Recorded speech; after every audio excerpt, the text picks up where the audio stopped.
So this is your first FurryCon / it's my first Megaplex / why the heck am I here? My plan was. So if everybody wants to come on up to the front few rows, we're gonna have a little chit chat about lots of things. So for everybody that's here, how many of you this is actually your first Megaplex? How many of you it's your first furry convention at all? Okay, you guys might want to come up a little closer to the front because there's information and other stuff that we're going to go over and you probably want to see it. So thank you guys. If this is your first Megaplex, thank you very much for choosing us as your first furry convention experience. We hope it will be a good one. Furry conventions, so just so you guys know, my name is KP, hi. I was one of the founders of Megaplex. I've been here since the very first year. That was back in 2002. Do what? Oh. I try to be. I get into a lot of trouble though, because I talk too much. That's why I'm on stage. So, but yeah, this is my 21st Megaplex. I've been to all 21 of them. I've been a senior staffer, if not a board member, for most of those years. Kind of took a little bit of a step backward from the executive side a few years ago due to health reasons, and I'm very glad I did, because it's allowing me to focus on things that are important, like my health. But Megaplex it's different from a lot of furry conventions, and at the same time it shares a lot of traits that all furry conventions tend to have. You will forgive me for sitting a little bit. I did have foot surgery earlier this year, and so my right foot is not as strong as the left. So sometimes I just have to sit, so I apologize for that in advance. Thank you. So one of the first things that we want to talk about that makes furry conventions different from a lot of other conventions revolves around fursuiters and things that fursuiters need and do. How many of you have ever heard of the elevator rule when it comes to fursuiters? Does anybody know the elevator rule? Okay, so the elevator rule is a courtesy rule. That taught my first. When you're at a furry convention, if you see a fursuiter that's in full costume, meaning they have the head on and they have a bodysuit on, and they're trying to get upstairs, it's a long-standing tradition that we actually move them to the front of elevator lines. We ask people to let them go first. The reason is health and safety. These costumes, especially in Florida, get very warm. And people have been known to pass out while trying to get back upstairs. And we don't really want to have an ambulance come by and do things that might even involve cutting them out of the costumes, which can happen and has happened. So we always ask people, please, if you see a full fursuiter and they're trying to get upstairs, especially if they're doing things like this, please let them up. Let them go up first. There has been a recent trend of what's called poodling, which is individuals who just have the head and paws and like the skin is showing. Those folks, we ask, please don't take advantage of this rule. We've seen people that are poodling, they will just carry their heads off to their sides and only put it on to get on the elevators. That's actually not permitted. We ask people, please don't do that. This is a health thing for people that are in the bigger, bulkier costumes that might overheat. It's not a convenience thing. We'll go into more fursuit stuff in a moment, but the other thing I was going to ask is how many of you know what the 6-2-1 rule is? Okay, more importantly, how many of you do not know what this is? There's a couple. Okay. There is in convention circles, in sci-fi convention circles, there's a gentleman named Dr. Passavoy, and he came up with this 6-2-1 rule, and it stands for you must have 6 hours of sleep per day while at the convention. 2 good meals, not 2 meals, 2 good meals, and minimum 1 shower. The only exception to that is if you're a fursuiter, then you shower every single time you take that thing on and off. And I'm one, so, and my otter friend up here, he also does that. You know right away, you really want to be clean. But we're going to talk about why the 6-2-1 rule exists. 6 hours of sleep. When you are up doing and overexerting yourself and exercising and having fun and not necessarily paying attention to everything else around you, like eating properly, getting sleep, your immune system starts to deteriorate. It's not as effective when you don't get sleep. And everybody not only knows about COVID, but specifically there is an ailment that furry conventions know about and have been fighting since time immemorial. It's called con crud. Anybody know what con crud is? Con crud is not a single disease. It is a mixture and amalgam of people from all different communities all across the United States and across the globe that all come bringing their germs with them when they come to an event like this. And in New York City, maybe you're immune to something. Or maybe if you're in London, you might be immune to a little bug that's going around there. But you come to Florida, where nobody's experienced it yet, you're contagious. You may still be carrying it. All of those people carrying all of those bugs from every place they're coming to get into one place and they're all breathing around each other. Your immune system is trying desperately to fight all of them. If your immune system is weakened by not getting enough sleep, you come down with con crud. And there's nothing you can do about it except kind of deal with it. And for those of you that have had it, it can be anything from something that feels like strep throat and your throat is burning to a flu-like variant that really feels like you're dying for 3 days. It's horrible. Been through both. You can have fevers, coughs, sore throats, runny noses, all the way into you're in bed and you can't eat and you feel like you're going to throw up all the time. So you really want to get 6 hours of sleep to keep a minimum, to keep your immune system healthy, especially when you're in an environment like this. You're also taxing it because of the heat outside. Going in and out, if you do leave the building, it's also going to help tax your immune system. 2 good meals a day. Now, it used to just be 2 meals a day, but we had to add the word good in there for a specific reason. There were some people in the early days of the furry fandom that thought a meal was pixie sticks and Mountain Dew. I'm not kidding, this was a thing. AnthroCon 2001, I got to see it firsthand. I got to see someone carry it out on a stretcher because of it. Your body can only handle sugar and caffeine for so long without eating and consuming other things.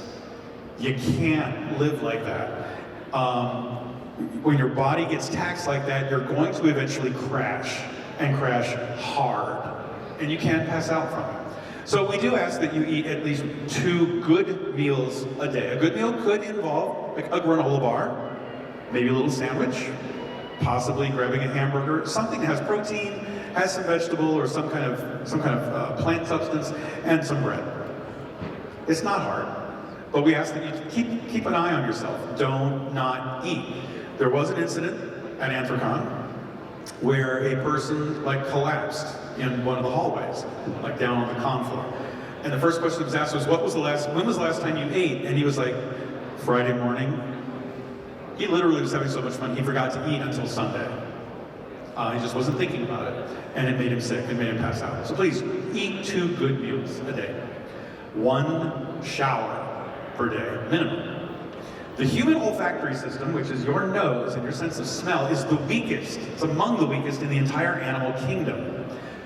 When you are around an odor, whether pleasant or unpleasant, your nose gets used to it. You ever notice how when you go to a bakery, it smells great and you get hungry, and then within just a couple of minutes, you don't smell the bread very easily anymore? You just kind of get used to it. Same thing happens with bad smells. Something can smell really, really bad, and you will smell it for a moment, and then you just get used to it, and you don't pay it any attention anymore. However, people that are around you that are just starting to experience you can still smell it when it's brand new. And how many of you have ever been in an elevator with someone who feels like they've been wearing the same con shirt for 3 days, not washed it, and they spilled something on it, and they really need to go take a shower? Anybody experience this? I see 1 over here, 2 over here. Yes. You may not be able to smell you, but other people can. You don't want to be that person. You want to smell nice. I shower, use cologne, deodorant, shampoo my hair, what little I have left. Trying to be good. So 6 hours of sleep a day, 2 good meals a day, and at least 1 shower a day. That will help keep you and the people around you healthy and happy. So Megaplex is a con of firsts in many ways. This convention has a history and a reputation for trying things that have never been done before.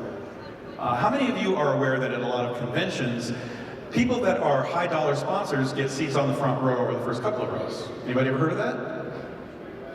A couple people. That came from this convention. That was something Megaplex started, and other conventions said, hey, that doesn't cost us anything and we can give you a perk. We're going to adopt that. Megaplex was the first convention at Megaplex 7 to have its own mascot walking around. Shortly thereafter, FA United picked that up and Fender was born. But MP started that with Megapounce. That was our superhero year. Megaplex is one of the first conventions to do a lot of things. We were also one of the first conventions to bring in an outside act to entertain you, just on our dime. So when you come to this convention, you're going to be doing things and seeing things you may never see at other cons, or you may be seeing the first time that it's being tried. Sometimes it works, sometimes it doesn't, but we're not afraid to experiment. When we do things like that, and we will also copy anybody else that has something that works well, where we unabashedly steal any idea that we can to make your experience better. But when we do things that are different, sometimes people want to give us heat for it. You know, if we have an outside event come in and they're going to entertain you, we've had people say, well, that's not furry, why'd you do it? And our answer is because we want to try something new. We want to encourage you, as you're here at the convention, try all the new things that you see.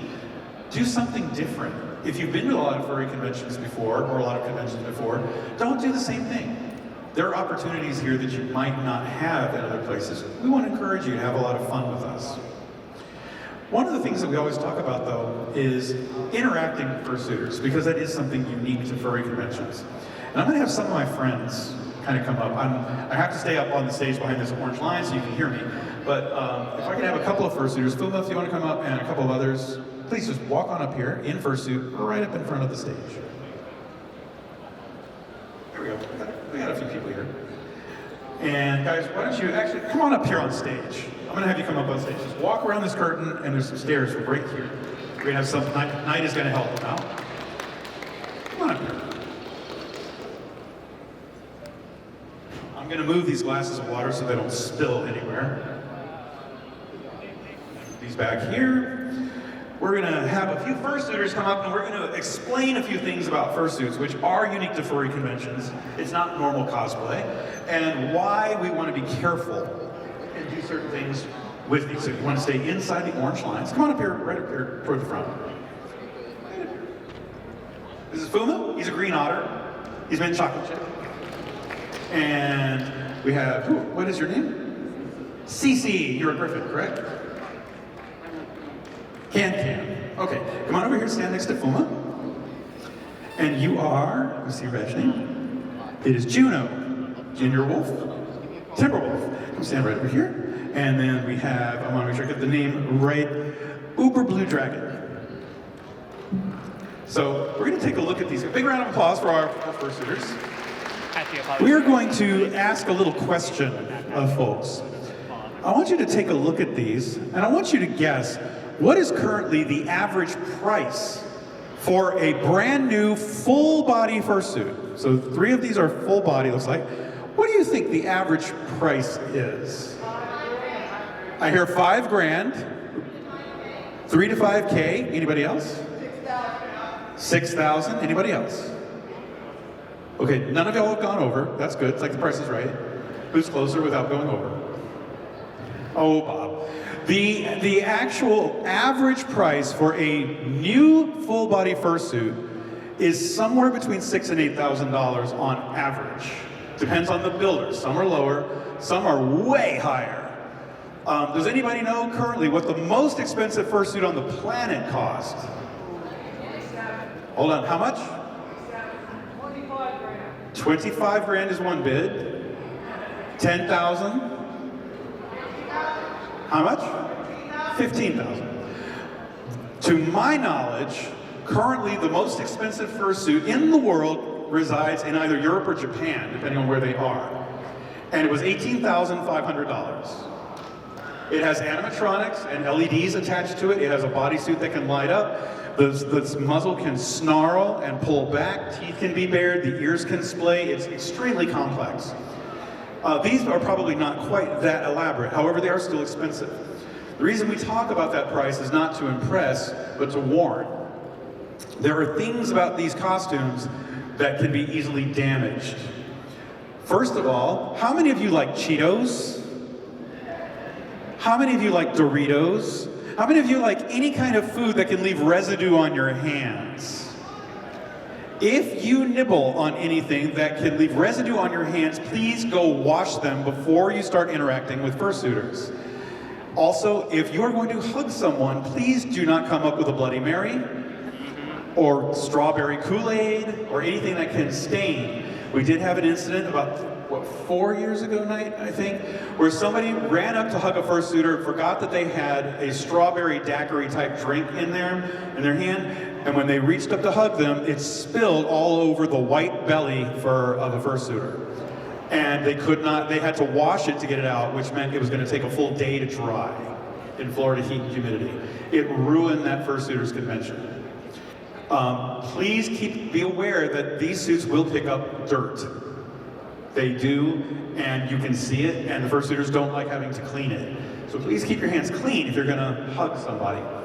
Also, while a suit like this may not have fur all the way in front of the body, it might be partial or not partial, but it may have clothing around it, suits like these three have fur from head to toe. A lot of people like to pet and scritch fursuiters. Petting, with their permission, is okay. Scratching or scritching them is not. They don't want you to do that. Here's why, and I'm not gonna do it, but I'm gonna explain. When you scritch a costume and you rub the fur back and forth, it can mat or knot up. Remember, this is a synthetic fur, this is not natural. When you do that and they have to brush that matting out, some of the fur can get pulled out by the brushes and it does not grow back. So if it happens enough, these suits will develop a bald spot, which cannot be easily repaired. You have to take the suit apart, replace the fur with matching colored fur, and then reintegrate it into the costume. It's very laborious, very time-consuming, and a very expensive patch process. So please, don't scritch, don't try to mat the fur in any way, because it does make it hard to clean and maintain. One other thing that we're gonna do, and I need Night to come up on stage for this. We're gonna choose Fuma for this one, and then I'm gonna have you guys help with other specific instructions. So if you can stand just over here, just a little bit away. Fuma, we're gonna show you why you need to be aware of the vision limitations of a fursuiter. Night, come over here on this side of the green otter. Okay. Now I want you to hold your hands out. You're gonna stand over here and hold one finger up like a number 1, and you're gonna start bringing it into his vision range. I'm gonna do the same on the other side. Fuma, when you can see the fingers come into your frame of it, your vision frame, raise that hand. Okay, go. Okay, you can see both.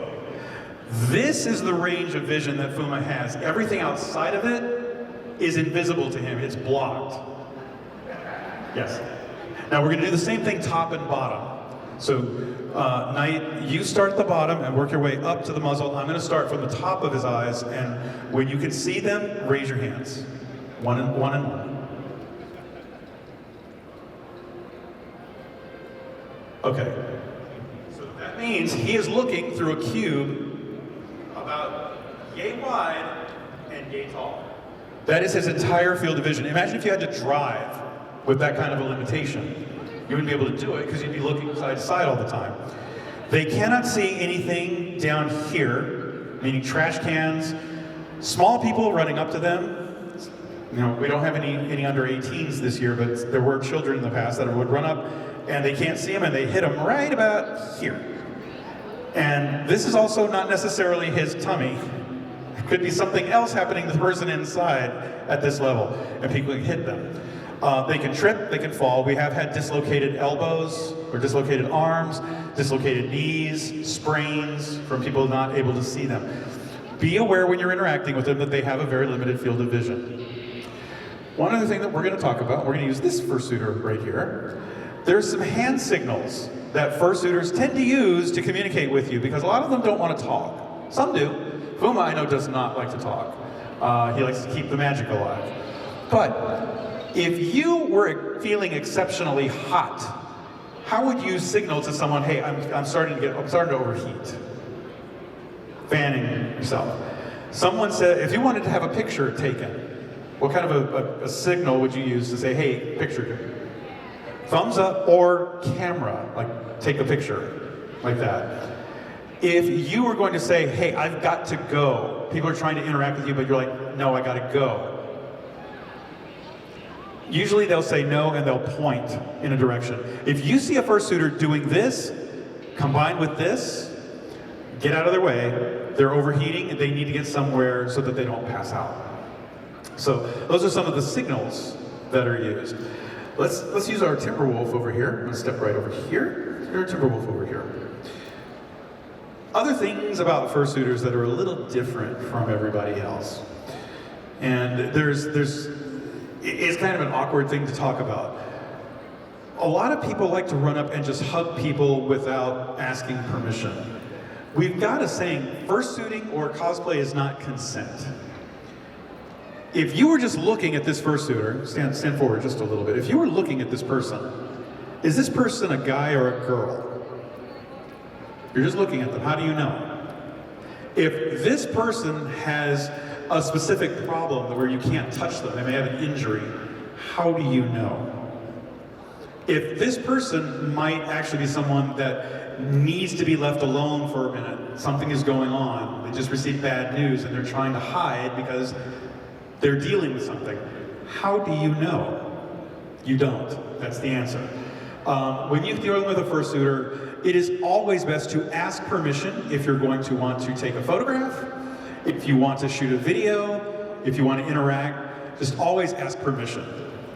It's an easy thing to do, and they will appreciate it, especially if something's going wrong. I'm going to have our blue dragon come over here. Come on up, and then we'll keep moving around. Come on and face the audience real quick. So I'm going to show you the right way to ask someone to take a picture, and then what you do, and then I'm going to show you the wrong way. So Knight, would you hold this please, real quick? The right way. Hi, could I take a picture of you? Oh, great. Is there a pose that you like? Okay. Click. Got it. That is the right way to do it. Now I'm going to show you the wrong way to do it, especially with a cell phone. Oh, hi, can I take a picture? Can I take a picture? Great, hold on. I've got a camera here somewhere. Hold on. Oh, yeah, no, that's a cute pose. Stay right there. Hold on, wait a minute. Oh, I got my phone here. Oh, here it is. Okay, so I'm going to take a picture. What pose did you want? Oh, great, hold on. Wait, hold on. No, I got a code here. Hold on. Yeah, it's my phone. Hold on. Okay, I got it. So I'm going to take your picture. Okay. Oh, wait, hold on. No, oh, wait, I'm receiving hold on, text message. Okay. Oh, taking your picture. Okay. Yes. Okay. Wait. No. Phone's not ready. Okay. Wait a minute. And then immediately, flash. This happens. The flash blinds people, but also remember, the person is standing there, not getting any air movement, and is very warm, and you're sitting there fumbling with a phone and doing this and that, and then they don't expect the picture, and it flashes in their face, and now they can't see.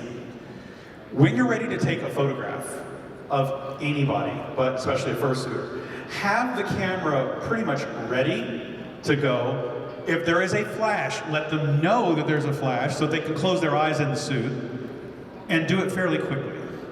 Don't wait like 15, 18 minutes to take one photograph. Not a good thing. So there are other things about fursuiters and furry personalities as a whole. As a whole, do I have to be over here? Hold on. I'm gonna talk like this for a while. We're gonna try, see what happened. Something's going on with the mics. Yeah. Doing a little song and dance. We'll try again. Different mic. Test one. We'll try mic blue. Blue. Abadi.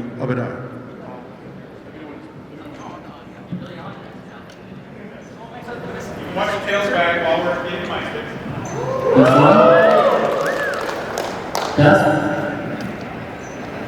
Okay, so when you're dealing with other people at the con, there are people who genuinely within the fandom are celebrities.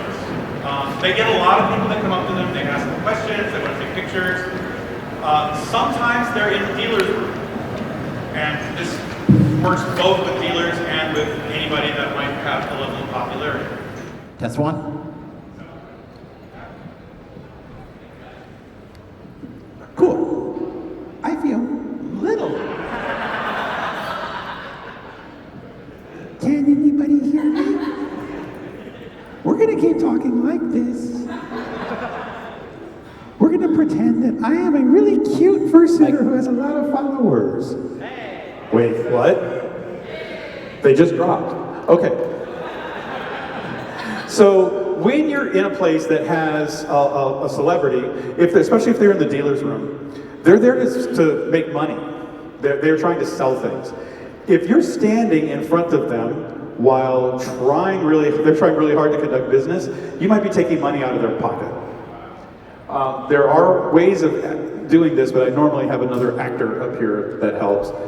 But if you're standing here, like with Cece here, if she was at a dealer's table and I'm like, oh, hi, I'm such a big fan, and she has a line of people waving dollar bills behind saying, I want to buy something, and she's like, hi, and I'm here. Oh, but you remember the time at that con when you did the thing, and the thing was really funny, and I gave you that gift? Don't you remember that gift? You remember me, right? Yeah, I really wanted to hang out with you. Would you be interested in maybe hang out? Oh, well, let's see. My schedule's busy. What about your schedule? You don't want to do that. It becomes rude to the people at the table. The people that are wanting to give them money may give up and go somewhere else, and you just cost them a $100 sale. You want to be conscious of people's time and their space.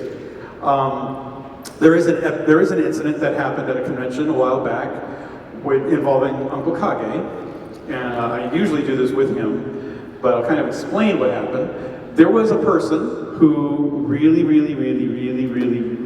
wanted to give him a hug. And Kage was busy and he was talking to a bunch of people. And this person, we're gonna have you pretend like you're Uncle Kage. You're just standing there talking to people, you're drinking wine, you're having fun. This person came up behind him and did this.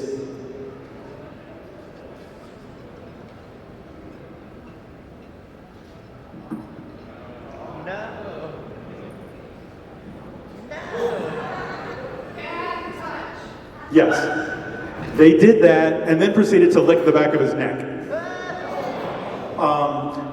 Please remember, these are people. These are not just personalities. They're genuinely people. And they're genuinely people that don't want to be harassed in terms of like molested. They don't need to have their neck licked. They don't need to have certain body parts massaged. No, they pay for that actually. But you don't want to do things with these characters or with the fursuits or any other person that you wouldn't do in normal company. Being at a furry-con does not excuse that kind of behavior. So we genuinely want to make sure that everybody is good on the behavior side. There's a lot of people that have questions about furry conventions as a whole.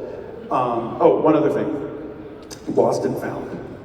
So while you're here, we are all friends. A lot of people think, oh, these are my people, I'm with all my friends, everything is cool. Every once in a while, you're gonna drop a phone, a camera, a book, something like that. Most people here are pretty good about, oh, I found this, nobody's around, I'm gonna take it over to Lost and Found. Lost and Found's right over at Con-Ops, right across the hall, over there, across the way. But there are people that come in and they immediately think someone stole something from them just because they left it on the couch and they forgot about it. Remember that there are people here that we don't know. There are some people that might be bad actors, but most of the time that's not the case. It's really just you put something down and you forgot about it. Before you start getting angry that something's missing, go check Lost and Found. Somebody may have just been honest, saw it, and they turned it in because they didn't want to leave it sitting on a couch. And especially if it's something valuable, they don't want you to not be able to be reunited with it. They want you to be able to get it back. So always check Lost and Found if something is missing or if you can't find something. The badges that we talked about during opening ceremonies, these are really important. The badge on these lanyards, the one that has your badge name and it says Megaplex on it and it has a number assigned to it, these badges are what give you permission to be in our space. This hotel in particular has several large common areas. Areas from like this door into the hotel. They're actually transit points between the convention center and various other hotels. You really, really, really don't, oh, and thanks guys, I'm gonna let you guys sit down because I know it's hot. But thanks for helping. Everybody, big round of applause for our Fursuiters. Unless they really just want to stay on the stage, I can't force them off. Because they can beat me up. I'm old. Yes, and I love the fact that Fuma kicks his tail. I think it's the most adorable thing. Fuma, do it one more time. It's like, he has to kick his tail to carry it so it doesn't drag. I think it's adorable. But the hotel has many entrance and exit points. This one more than any other one we've ever been in, which is why we have extra security. They're here to make sure that everybody that's in our space should really be here. This kind of badge is what allows you in the space. Personal con badges, the kinds that you can get when you go over to the dealer's room and an artist draws for you, those do not give you access to con space. There's some people that think they do. You really need to always have this badge shown in con space at all times. That way, our own security and the building security know that you're allowed to be here. We have had some individuals who we know are not supposed to be here indicate they are planning to come at some time during the weekend because they want to get clicks for their own YouTube sites, or they want to Twitch and try to make a scene and get as much video as they can that makes them edgy. We don't tolerate that, and our hotel won't tolerate that. So we are asking you, please have your badge visible. If you see someone videotaping or trying to do interviews, don't approach them. Alert a security person as fast as you can. We have a no media policy in this particular convention. We do not allow the press in for your comfort, and we do not allow people to perform unauthorized interviews with our attendees.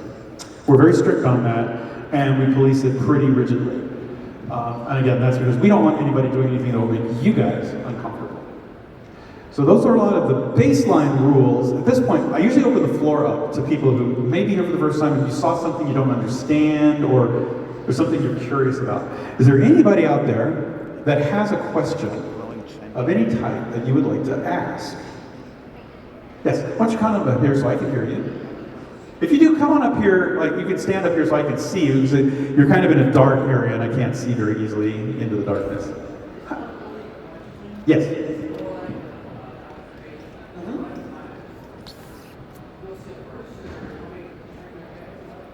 Yeah?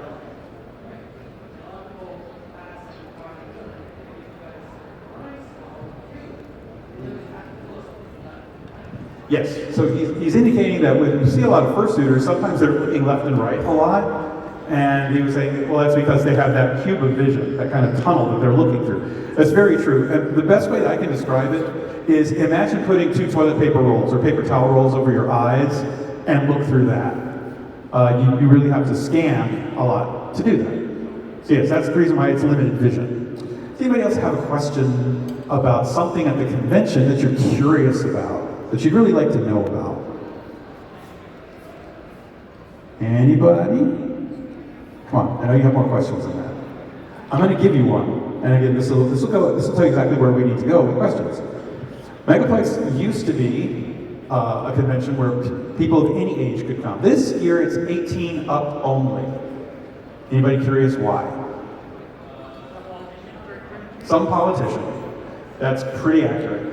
The reason why is very simple. There were some laws that are currently being challenged in the state of Florida dealing with behavior around people that are underage or doing activities, any kind of activity or any kind of dress that might be considered inappropriate. The problem is there is no definition for that. It's all subjective. It's all like, well, I think this is inappropriate, so it must be inappropriate.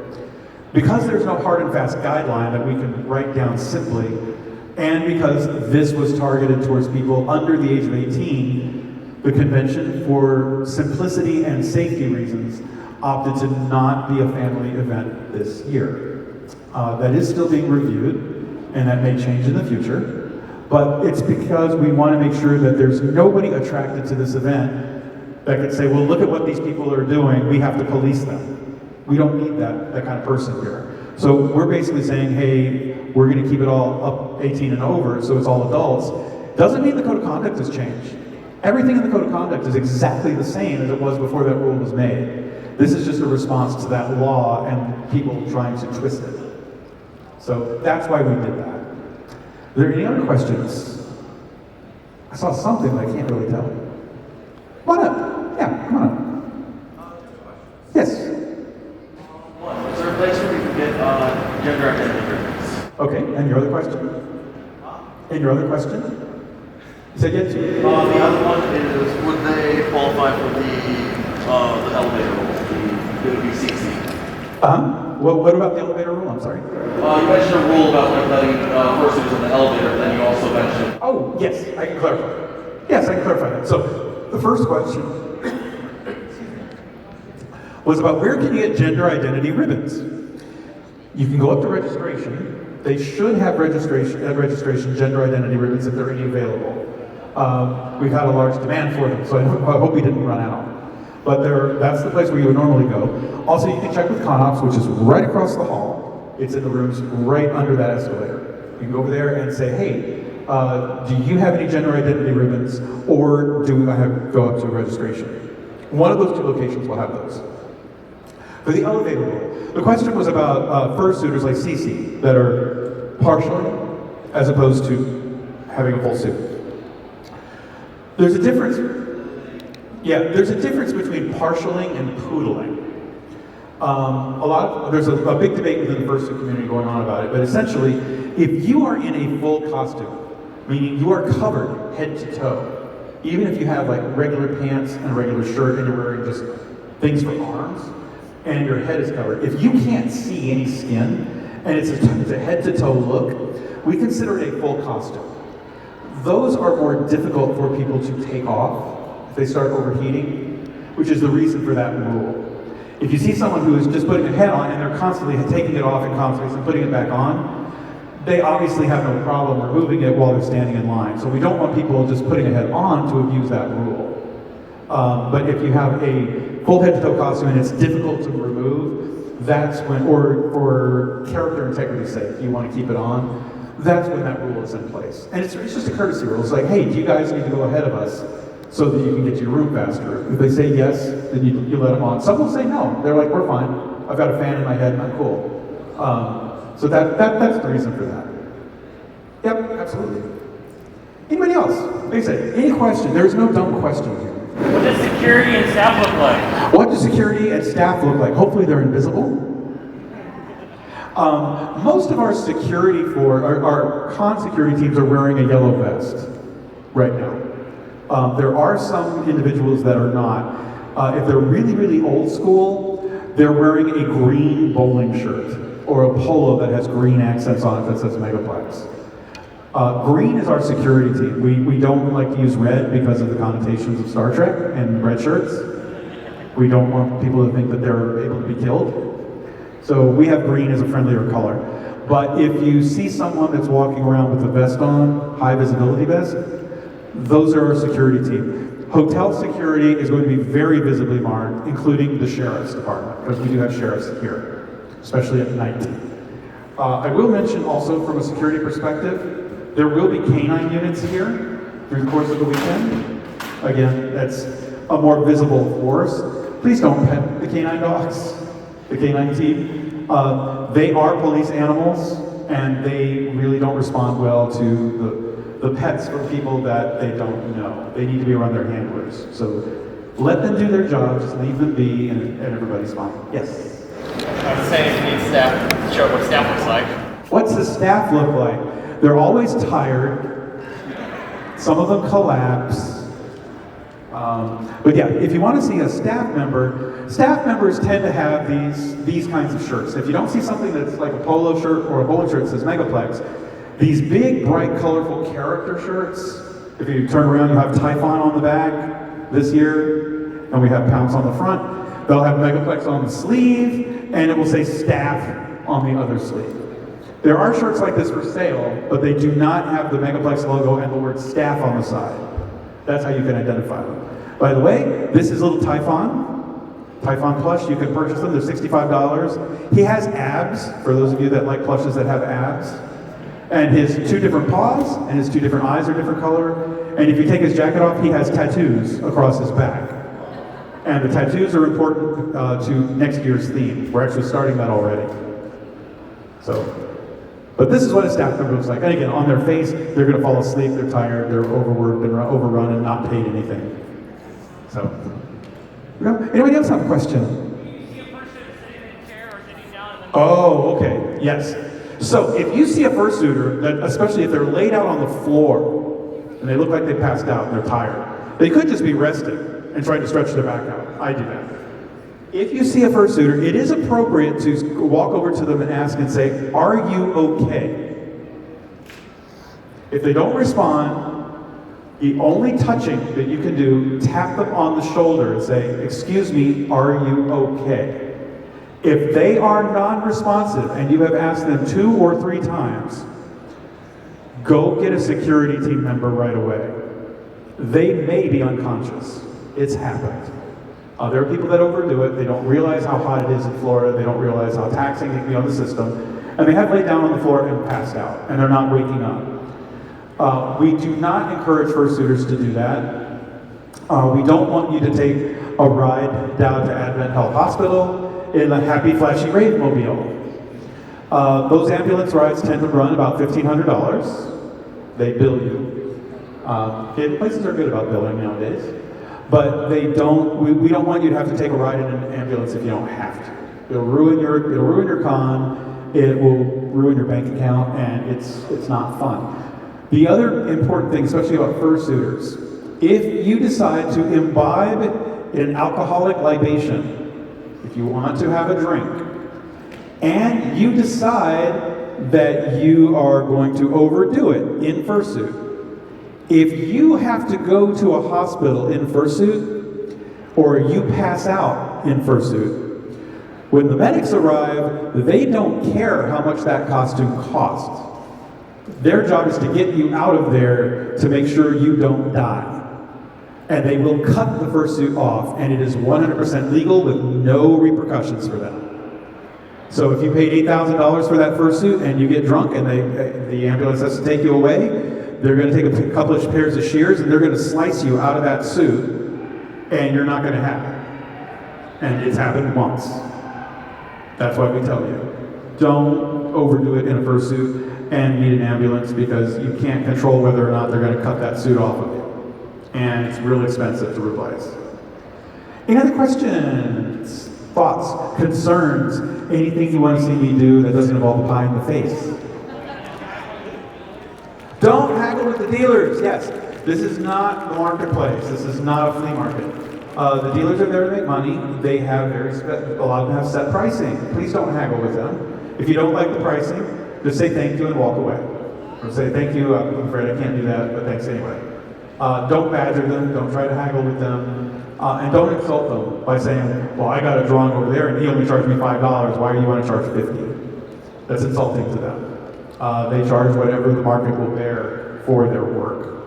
And it is artwork, it's subjective, but you don't want to insult them. Anything else? Yes, come on. So I can hear you. What would you say the difference between cosplay and fursuiting? What is the difference between cosplay and fursuiting? It's kind of the difference between any kind of costuming outside the fandom and any kind of costuming in the fandom, or anything within the fandom. Most people that fursuit have original characters that they created, and they are not based on anything else. It's an original work of art. Also, a fursuit tends to be animal themed. Cosplay can be armor. It can be something based off George Lucas and Star Wars. It can be based off Miyazaki and anime. It can be anything. Fursuiting tends to be only animal-based, and most of the time, a fursuit is an original character that originated in the fandom. It is not someone else's property. It's the property of the person that's wearing the suit. I would say that's kind of the big difference. There are a lot of other things in terms of how we perform, what our rules are, because we don't really have rules. For fursuits, we make up our own rules. If you're going to be part of the 501st and cosplay as a stormtrooper in Star Wars, they have very set rules of what you can and cannot do and what they have to look like. We don't have that. So it's very much an us thing. That would be my definition. Anything else? Yes, no, maybe so. Speak now if you hold your peace, because we got about 10 minutes before the top of the hour. Yes. So you were talking earlier about a rule, but I was kind of late. I was kind of late getting in here. What rule were you talking about? Oh, 621. 621 is a rule that helps keep you healthy and keeps you in good mental states, as well as keeping everybody else around you happy. 621 is every day you should have 6 hours of sleep minimum, 2 good meals per day minimum, and 1 shower per day minimum. Unless you're a fursuiter, then it's 1 shower plus another one every single time you take the suit on and off. The reason, very simply, 6 good hours of sleep a day keeps your immune system healthy, helps prevent con crud. 2 good meals a day means that your body's immune system is also going to be kept healthy, but you're not going to pass out from not eating, and you're not going to have a crash from only consuming caffeine and sugar. 1 shower a day keeps you from stinking, and other people will notice it, but you won't because you can't smell yourself half the time. That's the easiest way to describe it. Anything else? Yes? Now, I sincerely hope this never happens, but in the event that we do see someone who has passed out and we do the tabs and everything like that, if we are CPR certified, we have the course, we have the certification, are we allowed to start CPR? Okay, so the question, it revolves around somebody finds someone that's laying out on the floor unconscious and they are CPR certified. Can they perform CPR? I'm going to leave this with a guideline, okay? Good Samaritan rules will always apply if a person is at risk of death. If you think a person has stopped breathing, they have only minutes, if not seconds, to start oxygenating before they start dying. If you are certified and they are passed out cold and there is not a security member around you, I would say use your best judgment. If you think that it's going to save their life, then do so. Don't follow any set particular rule because the person could die, but I don't want to not follow a rule. However, if the person is starting to respond, once you've gotten them, there, you want to have someone alerting security so they can call 911. Or you can have a friend nearby and just say, hey, person's not breathing, I'm going to start CPR, please call 911. Under no circumstances should you delay the 911 call. Get an ambulance here as fast as you can if they have legitimately passed out. If you feel CPR is necessary, as a Good Samaritan, you can do that. That is not a con provision. Sound good? I know it's kind of a nebulous answer, but it's because it's a nebulous situation. You have to kind of look at it at the moment and figure out what is best for that person in that exact moment. Okay, any other questions? No? Okay. Well, hopefully this gave you a little information on how to best enjoy your weekend. I will end with our schedule is always constantly being updated if there's a change. Please visit the website, which is schedule.megaplex.org or sched.megaplex.org. That will give you not only access to the schedule, but also to maps that will help you in this cavernous space know where exactly you need to be, when, where, and how. And we will always be pushing stuff out over social media, X/Twitter. We have our own website with information. Sched will be updated. And rely on that to be able to find things. Other than that, have fun. This is a weekend of having a good time. We want you to have a good time. So enjoy yourselves. All right? Thanks, everybody.